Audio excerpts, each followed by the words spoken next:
Episode of the Everblack Podcast is brought to you by Deathwish, Hotrods and Kustoms. Check out their Instagram for all their new t-shirts, caps, beanies, cups, and the all-new Atomic Death lineup. Hey, this is Trevor Sternad from the Black Dahlia Murder here, and you're listening to the Everblack Podcast. Hey, human skull, this is odorous from Guam. Going to battle Fear Factory. This is George Corshunter Fisher. This is Gas from Double Drop. This is Wade from Our Last Enemy. Mike Nick from Suicidal Tendencies. Hey, this is Wednesday 13. This is Rex from Kill Devil Hill. This is Gary Lee from Sepultura. You're listening to Everblack Podcast. Alice, it's an absolute pleasure having you on the show. I'm a massive fan, have been for many years, and you've just released your new album, Detroit Stories, and I personally think this album is like one of your best. When we decided, we didn't have a concept on this. Normally, Bob Ezra and I will have a concept going into the record, and because I think albums should be storylines, and we didn't have one on this, and we decided let's just do 12 great rock tracks.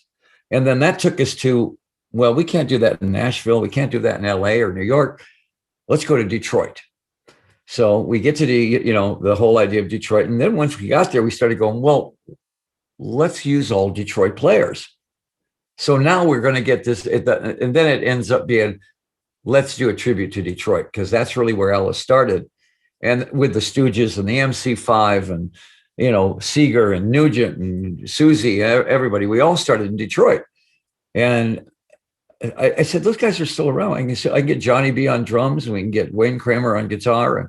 And the band ended up being so good. Paul Reynolds on bass. And really, really great band. It ended up being that I said, we can't layer this album now.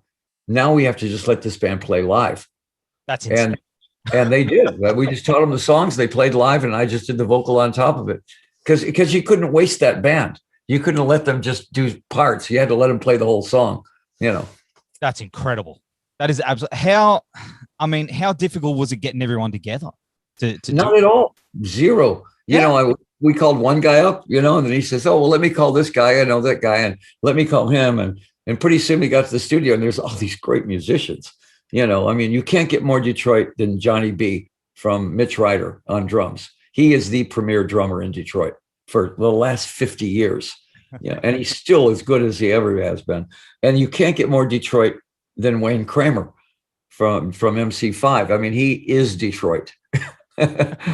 So the funny thing was that once you get in the studio with these guys, there's a built-in R&B thing going on that they can't help. It's just in the DNA. Yeah. That's Motown there and all that. These guys play hard rock, but there's this little bit of R&B that I told them, whatever you do, don't get rid of that. I said, I want all that on the record. If you're gonna go in one direction, go in the R&B direction. Even if it's a hard rock song. And they said that's just the way we play. And I said, well, good. That's what I want. It is a lot of fun. This album is a lot of fun. It's got it's serious rock and roll, but there's also some pretty funny moments on there, like the opening line to "Drunken in Love." Yes. Well, every city has people living under the bridge. Yes. In cardboard boxes. And I thought, we got to cover the blues area of Detroit, because that's part of Detroit. It's like Chicago blues, Detroit blues. And Joe Bonamassa said, yeah, I'd love to play on that. And I said, well, the good thing about this, I get to play harp with Steve Hunter and Joe Bonamassa, and I haven't played blues harp in a long time. So it was fun to get to do that. But here's a guy that lives in a box, and he sees this girl on the other side of the bridge that lives in a box. And he goes, wow, I'm in love with this girl. Why don't I want to get her in my box? And so this love affair was just as valid as Romeo and Juliet. Absolutely. He loves her, she loves him, and he says, let's move in. And so we just kept it. It has it's a bit of a funny, lyric on it, but at the same time, I think it's really a sweet story. It is. It is, absolutely. And I mean, there's the line. I mean, we say it down here, drunk as a skunk, but I've never actually seen a drunk skunk before. Do you see? Is that, I mean, do they have fake IDs and little trench coats? Yeah, they do. They're all underage, all of them. Yeah. And then half of them are in crack also. I mean, Oh, stop it, you skunks. But on a serious note, I mean, you've written some really powerful songs too, with strong messages like "Hey Stupid" and on this one, "Hanging On by a Thread." Yeah, ends with the suicide hotline, which I think is super important. I mean, a lot of us have lost some people. Isn't it amazing? I can't think of anybody that hasn't lost somebody to suicide. It's really more of probably more people dying from that than COVID, and you're sitting there, and I'm not downplaying COVID at all, because I had it, and I got bought my shots now, and I'm fine. I'm over it. But suicide, COVID will go away. We're going to finally beat COVID. It'll be gone next year, right? Suicide is going to be with us forever, because it's been with us for the last 6,000 years. It's as far as we can go back. Suicide's been part of it. And it even seems like it's more popular now, with younger people committing suicide. And Hey Stupid was about that. But also this song, is just saying, if you have clinical depression, get help. It's not going to cure itself. You're not going to sit in this dark room. It's a monster, and it's going to eat you if you don't attack it. So that was why that song felt, it really should be on the album. But I think having the hotline at the end was really, really, really great. Yeah, and hopefully people have used it. You'd be surprised how many emails I got after "Hey Stupid" saying I was ready to slip my wrist, and then I heard that song and decided not to. And I went, really? I mean, because that's what you wrote it for. But when you actually hear people saying that it worked, that's that goes beyond how many albums you sold. It really worked. So that's something that's better than money, better than anything. And mate, absolutely. Have you had the same reaction to "Hanging On" as well? We haven't had, it hasn't been out long enough for me to get those emails yet, but I guarantee I will. Absolutely. I will. And that'll be the most satisfying thing about the whole album. Mate, that's the one thing that stuck out. You're an absolute blessing, mate. Well, it's I've never had clinical depression. I can't explain it, but I can think of 3 or 4 guys that I knew. Yeah. That had it, and I didn't even know it. And when they committed suicide, I went, "What? Yeah. Come on." Because it's a silent, sort of very disguised killer.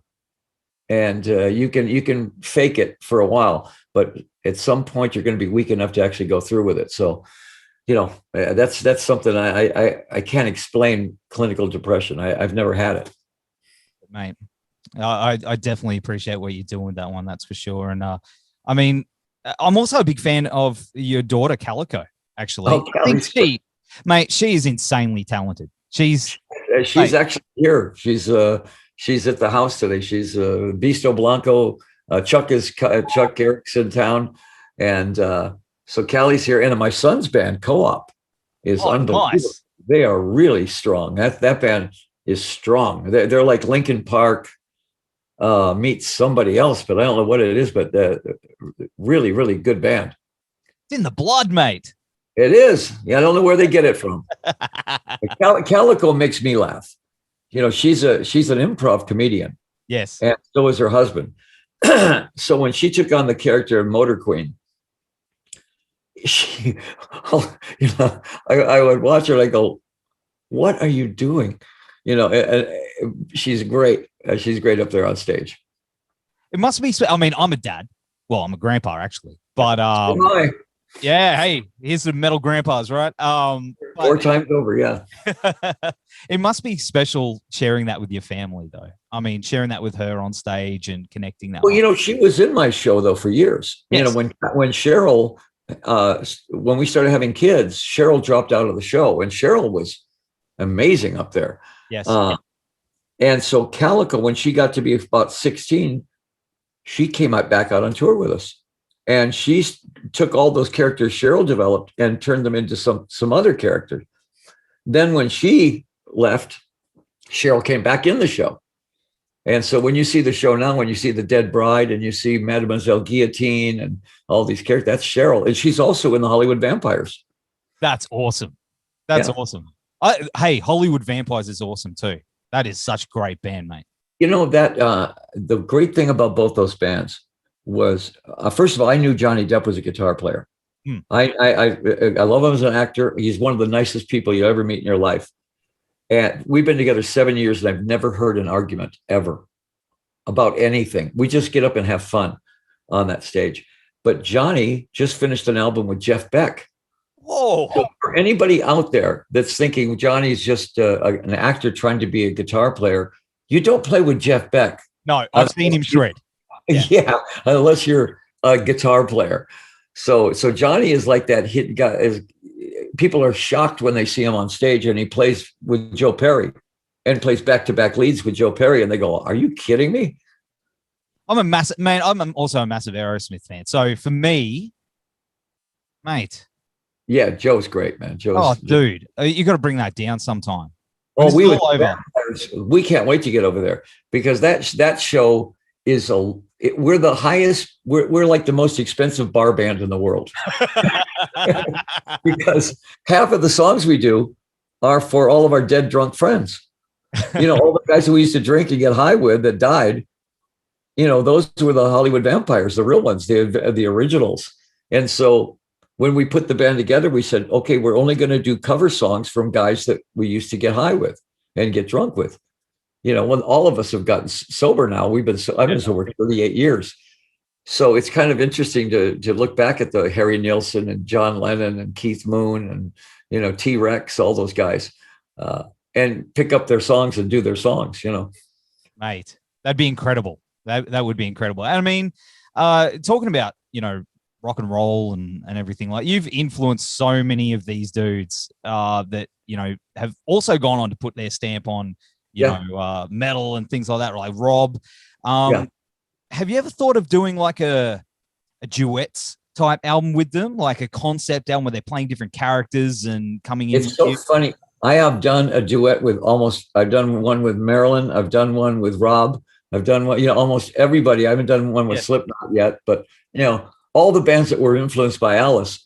It's a great idea. Actually, it's a really good idea. But the funny thing is those guys are I call them my disobedient children, you know, and, you know, Kiss and everybody, we're old friends. I mean, we go way back, and we told Kiss where to buy their makeup.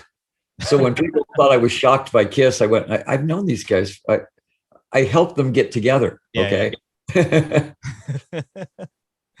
But what about, you know, everyone's talking about rock and roll being dead and all that kind of, I don't agree with that whatsoever, but I do think that it used to be dirty and it used to be pretty filthy. And now it seems that hip hop has sort of taken that sort of into the mainstream more so than anything. I mean, I think rock and roll may be in a very good place right now. And I'll tell you why. After looking at it, when we first started, rock and roll was the outcast looking in the window at the feast of the party going on. It was all top 40, right? And now we're back to that. Where the Grammys might have one rock band, the Foo Fighters. So one year, the only rock band on the whole Grammys was the Vampires. We went on. We were the only rock band there. And now I kind of feel like we're the outlaws again. And I hope that's young bands look at that and kind of go, we're going to play our music no matter what goes on. And I think we're in that cycle now where you're going to see a lot of young rock bands coming up again, because people are going to get tired of the divas. Yes. You know, and they're going to get tired of the Vegas shows, what I call the Vegas shows. You know, I mean, these shows are Vegas. They're not rock and roll. No, and I mean, but lyrically, do you think it's got to get dirty again to sort of catch up to that? The only bands that really bring it, you know, when it comes to coming, and I tell this to young bands, before you go on stage, go see the Foo Fighters, go see Green Day, go see some of these bands that every night they bring it. Yes. I mean, my band every night is all out, you know, and it's hard rock. It's guitar driven hard rock. I said, but if you get on stage and you look like you just walked off from the mall and you're looking at your shoes while you're playing and you're singing mundane lyrics, you're not, what do you bring into the table? I said, if you're going to be a rock star, be a rock star. I said, get in their face, you know, and write songs. Don't just write riffs. You know, a lot of these guys they just write riffs and put a drum beat to it and then scream at me. And I go, that's not a song. That's it. You know, why do songs from the 60s and 70s still get played? Because they were good songs. That's right. Melody. Yeah. Absolutely. We all learned from the Beatles, you know. Oh, mate. I listen to the Rebel at work down here. You know, you're on that. We listen to the Nightly show. And man, like it's a good mix of all that stuff. And like, man, the Beatles still hold up, eh? They're still mate. Every band from our generation. We were the next generation after the Beatles. And so we learned to play, to write songs, listening to the Beatles and the Yardbirds and the Stones and the Who all wrote great songs. So, you know, Aerosmith, Alice Cooper, Guns N' Roses were songwriters, and we all referred back to the Beatles. You know, of course, we got our attitude from the Who. We got our experimentation from the Yardbirds. Lyrically, the Kinks, you know, it was very Chuck Berry, the way that they wrote. And so you borrow a little bit of all that, and then you decide what's our package going to be. What are we going to bring to the table? Well, for me, it was, there's hundreds of Peter Pans out there and no Captain Hook. I will gladly be Captain Hook. And that's what we love about you. To create the character Alice, you know, was like probably the beginning of what you see in metal right now. You know, characters. That's it. And there's an honesty behind it too that I love. Yeah, that's what I love about metal. And the thing about it is it's fun. Yep. You know, I mean, so many bands take themselves so damn seriously. You know, if you're not having fun doing what you're doing, then get out of it. Go be a welder or something. Do what makes you happy. But I see bands that are just so depressed all the time, and and they're always complaining. And I go, hey, I don't care about your politics. Tell me about your girlfriend. That's it. That's what I'm talking about. Don't want the politics. We want those old AC/DC dirty, filthy lyrics about, you know, getting down and. Well, I mean, you know, there's so many there's so many things to write about, you know, and it's just, there's a song on the new album called Shut Up and Rock. And it basically is talking about that. Just, you know, I don't want to hear about how you spent your day. I don't want to hear about your yoga class. I don't want to hear about tofu. Just shut up and rock. It's the best, mate. Another thing is, I mean, obviously with touring, it's really hard at the moment. You can't, you know, hopefully fingers crossed soon. But have you ever thought of maybe just heading out solo and doing like a spoken word type thing? You know, well, I don't think I'd have fun doing that. Yeah. I really love playing Alice Cooper.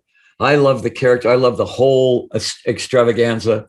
I love getting ready for the show. I love stepping on the stage and turning into this character, because who you're talking to now is not Alice. I mean, you know, Alice would never talk to anybody.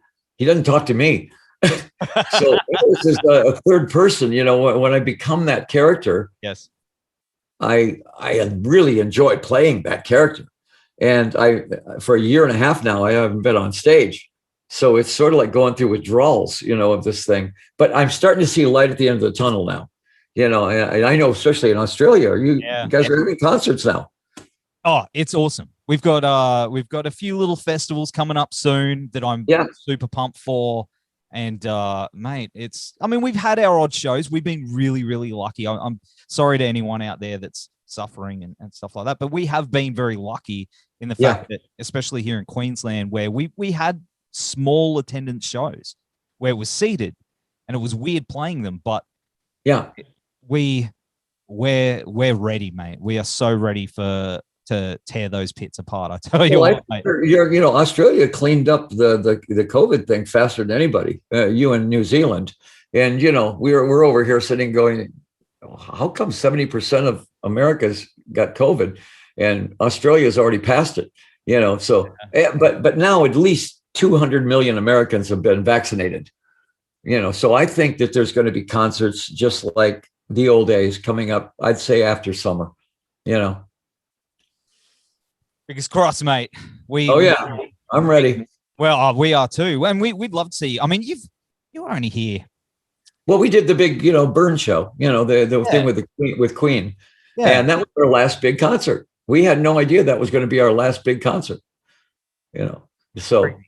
But mate, we Australia loves Alice. I mean, everyone's got a story. I've been there 14 times. I think I've been there as much as anybody has ever been there.